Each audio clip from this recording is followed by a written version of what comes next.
Hey, what's up, everybody? Video 44 coming at you with another video. Alright, so this is a super early Lakers versus Knicks preview. And the reason why I'm doing that is because I'm not sure what's going to be going on with my day tomorrow. My situation may be a little funny, so I figured I got some time. Let's go over this matchup tonight and let's see if we can anticipate maybe a little bit of what we're going to see tomorrow. Now, obviously, there's no report out for the injuries and all of that stuff, so we're kind of going in blind. We know that LeBron James and Anthony Davis did not play in the Brooklyn game that just ended right now on my end, but I'll tell you this, we do not expect them to miss the Madison Square Garden game. Not at all. We don't expect our stars to miss both the New York games. That'll shock me. So this is one of those situations where, assuming they do play, this is a game where we're going to have a dogfight on our hands. A dog fight. And the problem with what I'm wondering about is, in my mind's eye, because we're going to have such newness about ourselves based on the fact that Rui is being worked in and AD is being worked in, and we got all this that others have to get used to as well, particularly Darvin Ham and his rotations and what he does when AD and Bron is back with Rui's in the lineup. It was easier for him tonight to mess around with the lineups because it was less to choose from.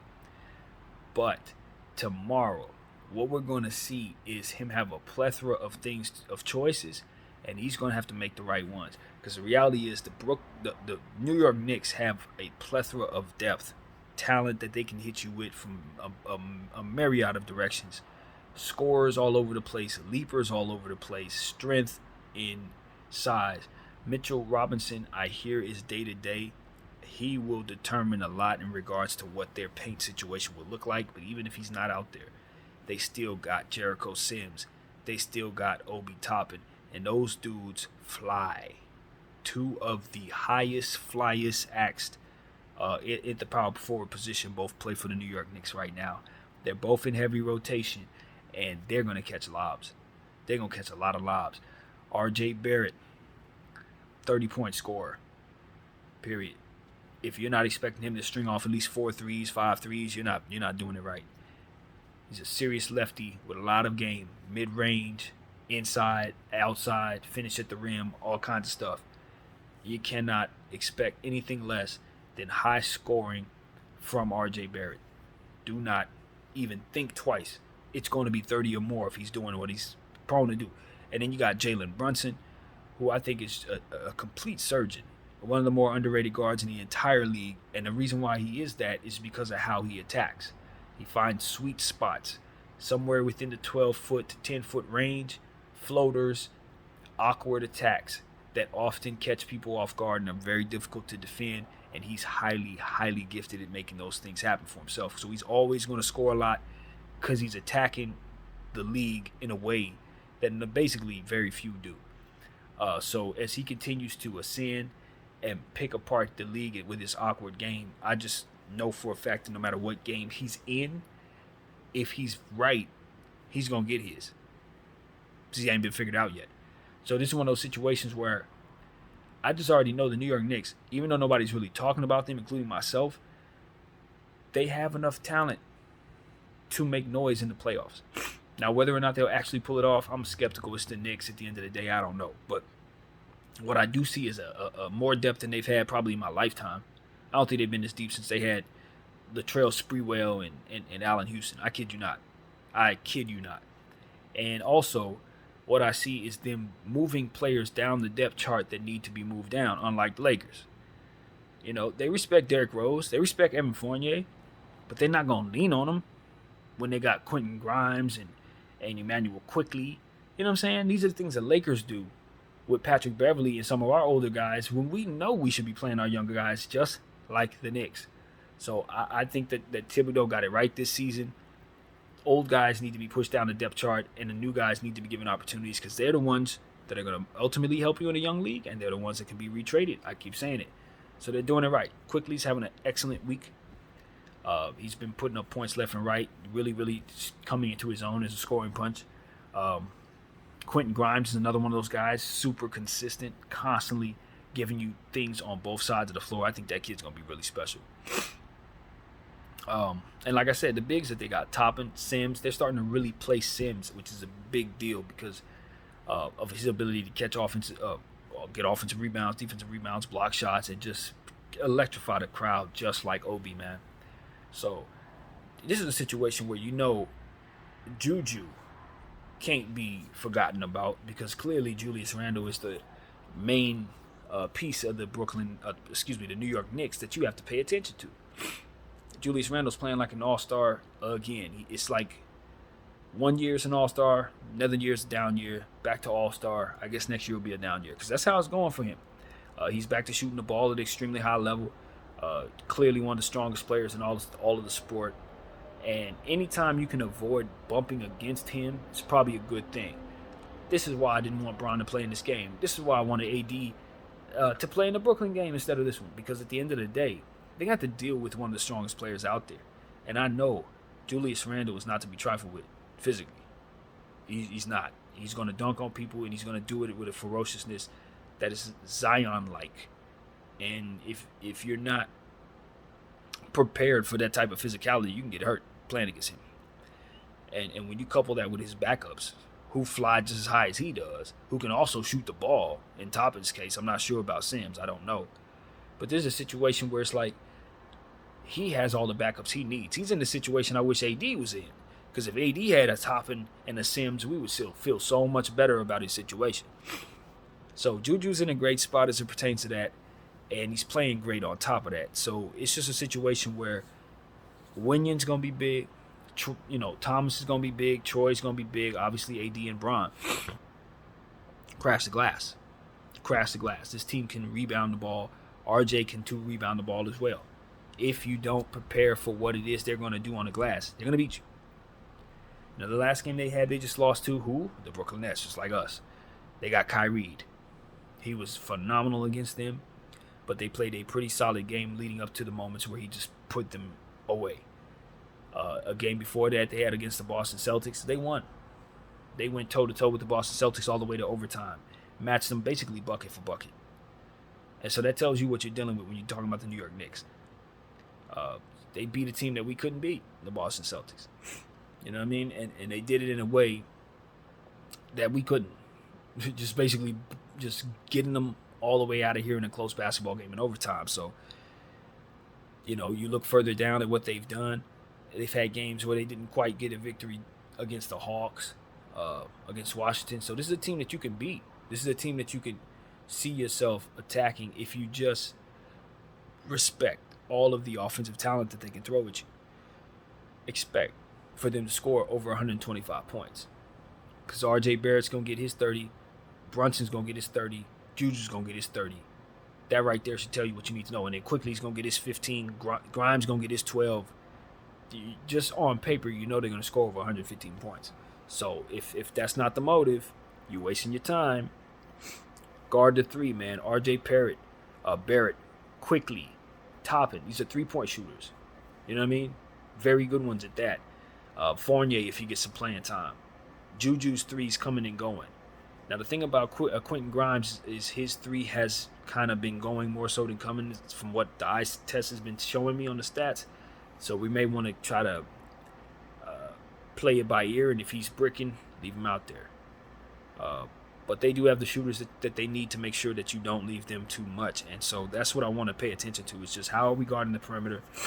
How are we handling RJ Barrett? What are we giving up? What are we giving up? What are we choosing to let happen? Are we allowing Juju to go for 50? Are we allowing RJ to go for 50? Because those are two things that can definitely take place. This could be an RJ game where he goes for 36 to 50 points. So that's what I'm saying. We have to be intent on bringing it for 48 entire minutes. And the thing about it is, even though we rested our stars, some of the guys that we're going to be leaning on tomorrow did not rest. And that matters too. Yeah, we always talk about, we rested our stars, we're good. Yeah, but if their help is exhausted, things that don't often get considered. So, more Thomas Bryant is necessary. I thought we needed more Thomas Bryant tonight. We didn't go to him as much, coach, But I think when it comes down to the Knicks, they have so many bigs down there to it's just like anything else when you go into a situation where you know the bigs are serious. This is a 2-game stretch where both the Knicks and the Nets are heavy on the inside. They've both done a fantastic job of making sure they have interior defensive players. So it's just like the Brooklyn game. If you do not have intentions of rebounding the ball at a high level, just like you did, just like Troy Brown did against Brooklyn, you're not going to get very far. Troy Brown had 17 rebounds against the Brooklyn Nets, so that's something that we want to acknowledge in this video as well, just how fantastic he was there.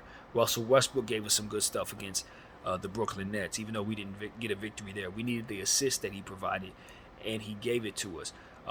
Repeatedly going to Wenyen Gabriel. This is what we're talking about. We really, really want to see our coach give Wenyen Gabriel minutes in this particular basketball game, because we know how much he helped us against Brooklyn. We know we're a better defensive team with him on the floor, and we just need what it is that he does, man. It doesn't take away from Rui.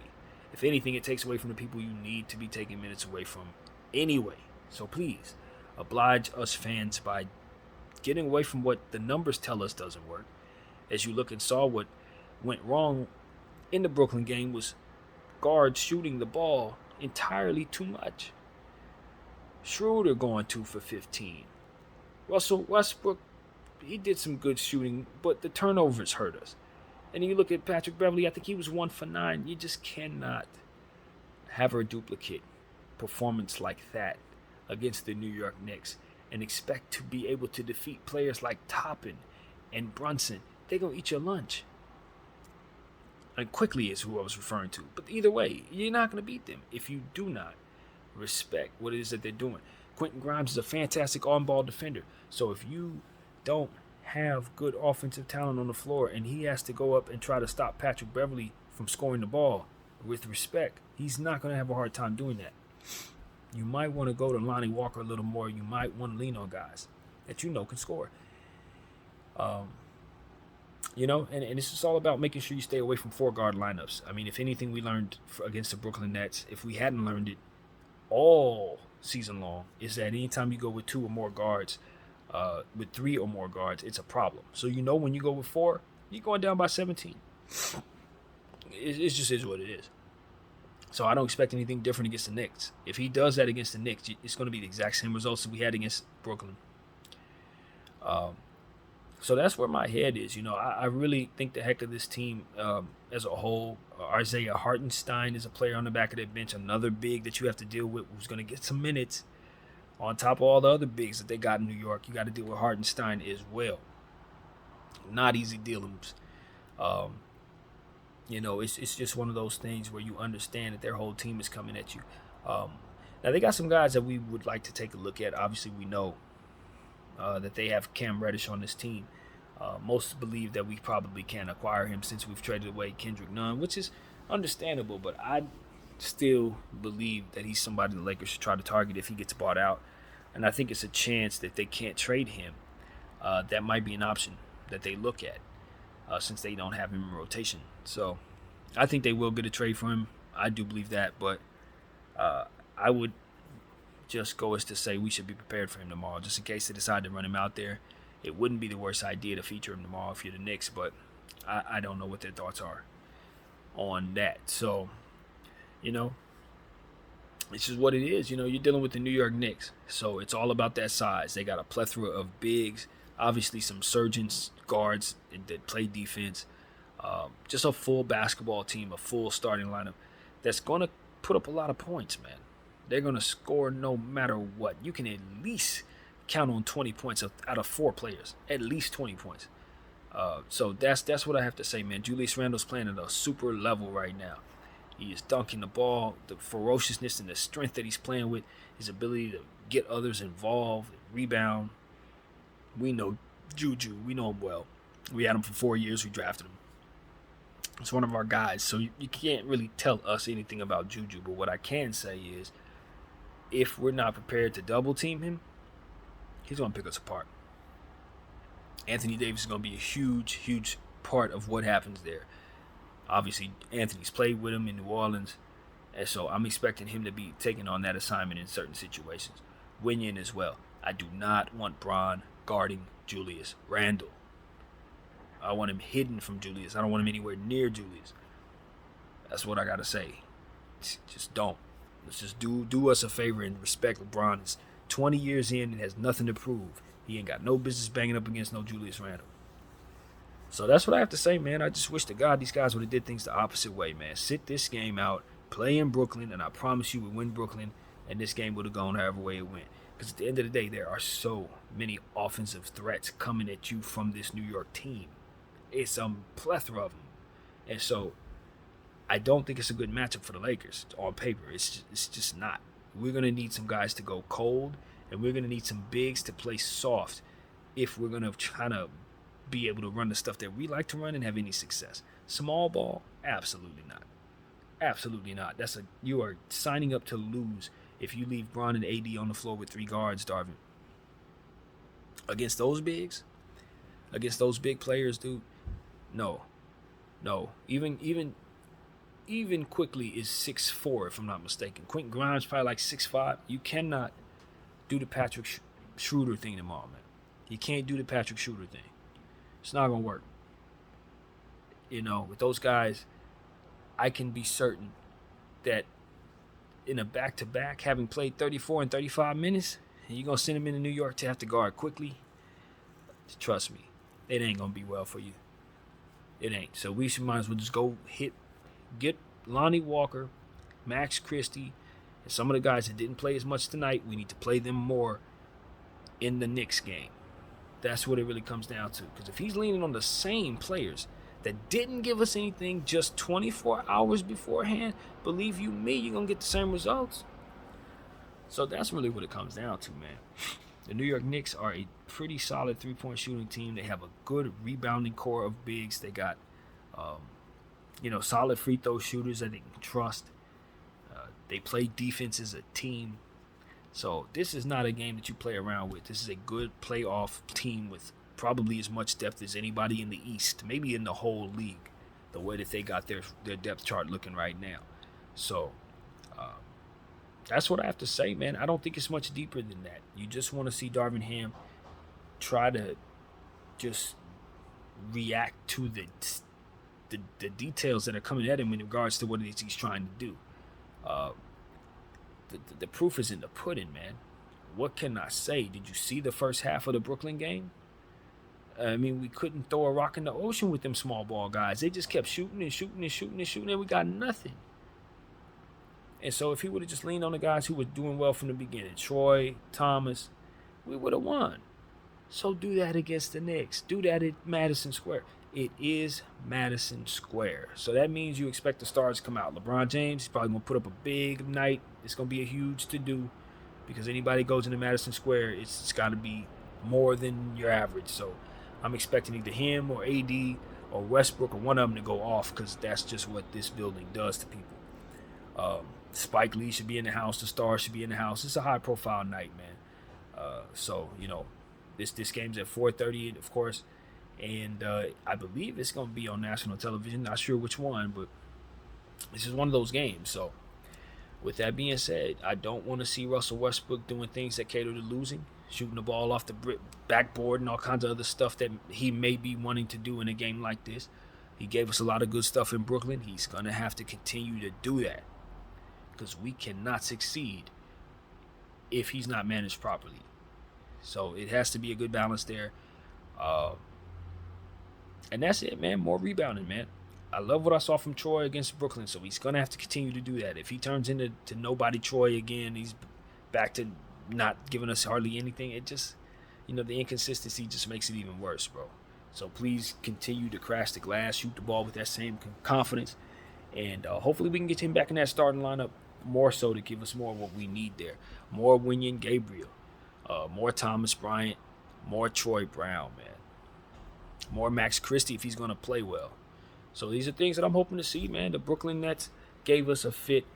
We got a chance to turn it around really, really quick. People can forget all about that with the Knicks. So that's what I hope we can do, man. It's Madison Square. It's a big game. And we got to show up and show out. Rebound the ball. Don't turn it over. And understand that the Knicks do turn it over. They tend to turn the ball over. You can take the ball from them. You can put them in positions to pressure them. So what we can't do on the boards, we should be able to make up by playing sound defense. So that's what I want to see, man. Feed AD the ball in the second half. Look, if AD's going to play, and we're not certain, but if he's going to play, we cannot have a repeat offense of what happened in that game where we just did not get him the ball in the previous matchup we played in. Second half, we must feed him.